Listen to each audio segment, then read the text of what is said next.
তোমার প্রতিপক্ষ হিরণ চট্টোপাধ্যায় কুরুচিকর ভাষায় আক্রমণ করছে, হাতে রক্ত লেগে আছে, আতঙ্কবাদী বলেছে। তুমি নীরব কেন? ও যেখানে যেখানে প্রচার করতে যাচ্ছে সেখানে লোক হচ্ছে না, ওর লোকের কাছে পৌঁছতে চায়, এটা ওর মাথায় বসে গেছে কে আমি দেবকে আক্রমণ করলে আমি সারাদিন টিভিতে থাকবো, সারাদিন নিউজে থাকবো, সারাদিন লোকে জানবে হিরণ বিশাল কিছু করছে, রাত্রেবেলা ঘুমায় আমাকে নিয়ে গিয়ে সকালবেলা কি বলবে, মানে ও এমন এমন কথা বলে, তখন আমি হাসি, আমার টিম খুব রেগে যায় মাঝে মাঝে, দাদা এটা না না কিসের জন্য, আর ও তো জিততে চায়, ওর তো কোনো দোষ নেই, ওর টিভিতে রোজই তো আসছে, তুমি তো এমনি ওকে দেখাবে না, যেমন আমি ওকে আটকাচ্ছিও না, আমি পুরোটাই ঘাটা লোকসভা কেন্দ্রের মানুষের উপরে ছেড়ে দিয়েছি, তারা ডিসাইড করুক। যে সারাদিন শুধু আক্রমণ করে, সে একটা নিজের দলের কাজ বলতে পারে না, সে একটা নিজের কাজ বলতে পারে না, খড়গপুরে ও কী কী করেছে।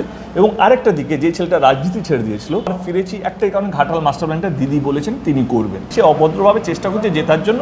4 জুন যখন রেজাল্টটা আসবে বুঝতে পারবে কি এই সিস্টেমটা বা এই অ্যাপ্রোচটা ভুল ছিল।